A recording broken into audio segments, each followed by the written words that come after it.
మానవ జన్మ ఉత్తమం, మానవ జన్మ దేనికి ఉత్తమం? ఊరికే భగవంతుడి గురించి తెలుసుకుంటేనే, ఆత్మజ్ఞానం పొందితేనే, ఆత్మజ్ఞాన సాధన చేస్తేనే మానవ జన్మ ఉత్తమం తప్పితే లేకపోతే ఇంత దరిద్రగుడు జన్మ ఇంకోటి లేదు. శంకరాచార్య స్వామి ఎందుకు చెప్పారు ఉత్తమం అని? తర్వాత చెప్పిన మాటలు గమనించాలి. జంతువునాం నరజన్మ దుర్లభం ఉండగా అతః పుంస్త్వం తతో విప్రత తస్మాత్ వైదిక ధర్మ మార్గభర్త విద్వత్వం అస్మాత్ పరమ స్వాత్మానాత్మ వివేచనం స్వనుభవో బ్రహ్మాత్మనా సంస్థితి ముక్తి. ఇన్ని స్టెప్స్, ఇన్ని మెట్లు చెప్పాడు. ఈ మెట్లన్నీ వదిలేసి మానవ జన్మ మొత్తం మానవ చప్పట్లు కొట్టుకుంటూ కూర్చుంటారు అక్కడ. మనకంటే గోవు జన్మ నైవండి. గోవు 15 ఏళ్ళ నుంచి బతకదండి. ఎన్ని పూజలు అందుతోంది గోవు వేళ. దాన్ని పూజించిన వాళ్ళు ఉన్నారా? మన తిట్టని వాళ్ళు ఉన్నారా?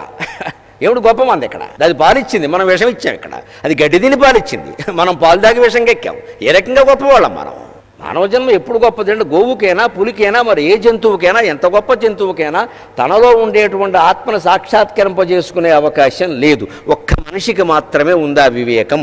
అందుకని వివేకానందులం అయితేనే మానవ జన్మ సార్థకం, లేదా పోయినట్టు.